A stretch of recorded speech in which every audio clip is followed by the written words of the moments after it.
नमस्ते, मैं आपका शशांक आपको स्वागत करता हूं मेरे YouTube चैनल में योगा विद शशांक शेखर में। दोस्तों, आज की भागदौड़ भरी जिंदगी में बीमार पड़ना जैसे आम बात हो गया है। लेकिन क्या आप जानते हैं कि हमारे शरीर में एक ऐसा नेचुरल डॉक्टर है जो हमें हर बीमारी से बचा सकता है?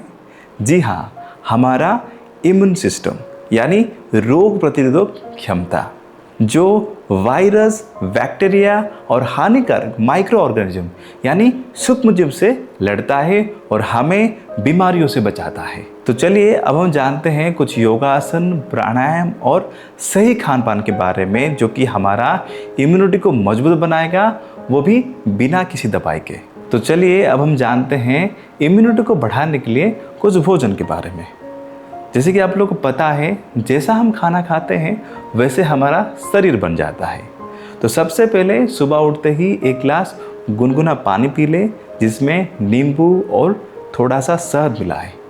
ये एक बढ़िया डिटॉक्स ड्रिंक होता है जो शरीर को साफ करता है और दिन की अच्छी शुरुआत देता है। अब बात करते हैं सुबह खाली पेट क्या लेना चाहिए।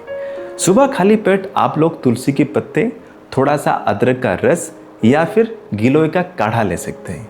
ये हमारे शरीर की अंदरूनी ताकत को बढ़ा देता है।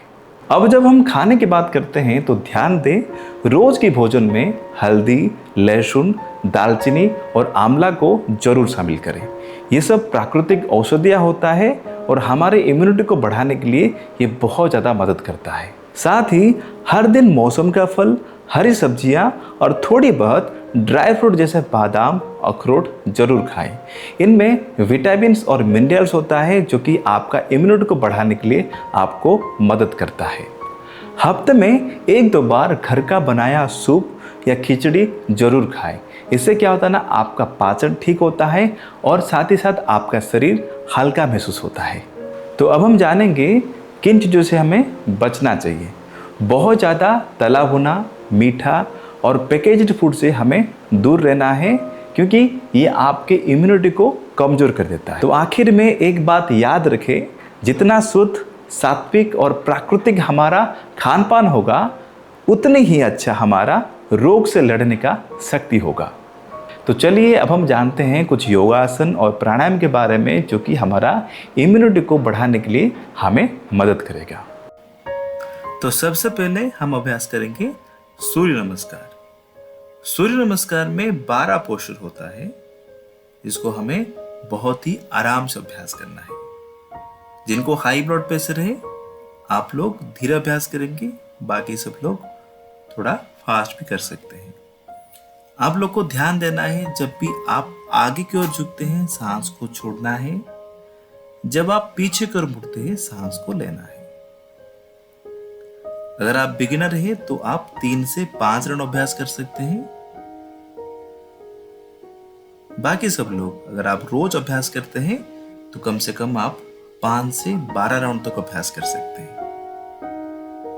ये बहुत ही इफेक्टिव प्रैक्टिस है, आपको डेली अभ्यास करना है। अगर आप अब हम अभ्यास करेंगे ताड़ासन। ताड़ासन का बहुत सारे लाभ है, जैसे कि ताड़ासन का अभ्यास करने से क्या होता है ना, हमारे जो लंग्स का जो कैपेसिटी है वो बढ़ जाता है और साथ ही साथ हमारे बॉडी में रक्त संचार बहुत ही अच्छी तरीके से हो पाता है। इस वजह से क्या होता है ना, हमारा जो इम्यूनिटी है उसको बढ़ाने में मदद होता है। अब हम अभ्यास करेंगे वृक्षासन। वृक्षासन से क्या होता है ना, आपका जो तनाव है उसको कम करने के लिए आपको मदद करता है। साथ ही साथ आपका जो कंसंट्रेशन होता है, जो आपका जो फोकस होता है, उसको बढ़ाने में आपको। अब हम अभ्यास करेंगे त्रिकोणासन यानी ट्रायंगुलर पोज। इससे आपका रोग प्रतिरोधक शक्ति बढ़ता है, साथ ही साथ आपकी पाचन शक्ति को बढ़ाने में आपको मदद करता है। उसके अलावा आपके तनाव और थकान को भी कम करता है। आपके शरीर की ऊर्जा को भी संतुलित करने में त्रिकोणासन आपको मदद करता है। तो रोजाना इस आसन को आपको अभ्यास करना है।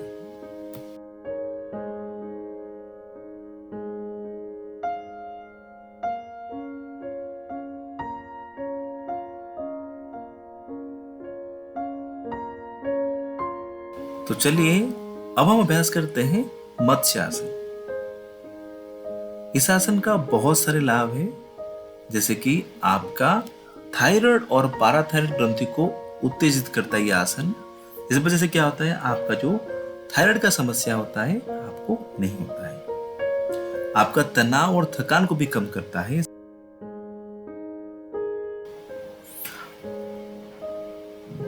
अब हम अभ्यास करेंगे पश्चिमोत्तानासन।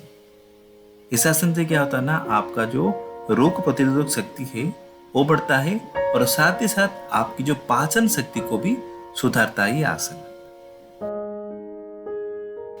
अब हम अभ्यास करेंगे अर्धोष्ट्रासन एंड उष्ट्रासन। तो पहले हम अभ्यास करेंगे अर्धोष्ट्रासन।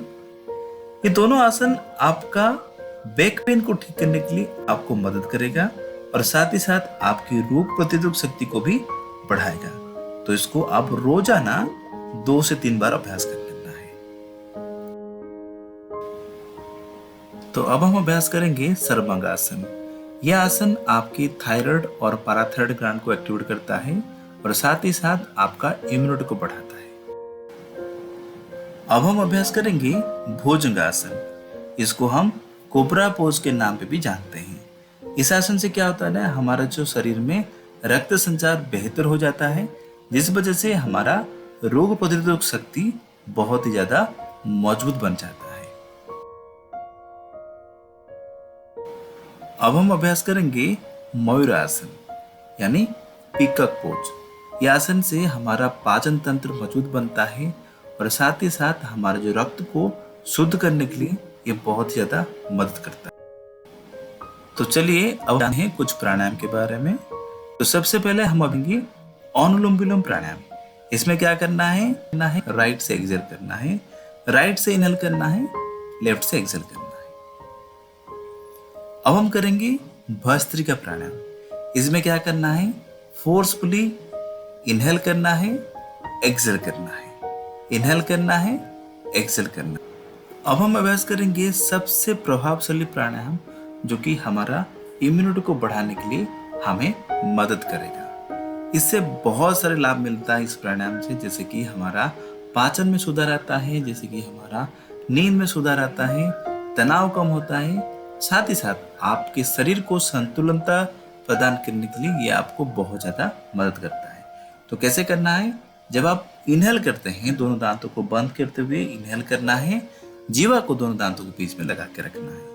उसके बाद धीरे धीरे आपको लेफ्ट नोस्ट्रिल से एक्सहेल करना है, फिर से इनहेल करना है, होल्ड करना है कुछ समय, राइट।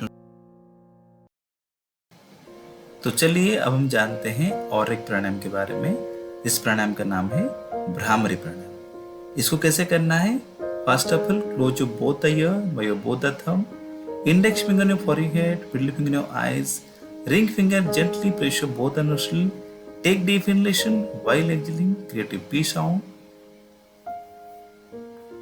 तो आज के लिए इतना ही, फिर मिलेंगे और एक नया वीडियो के साथ।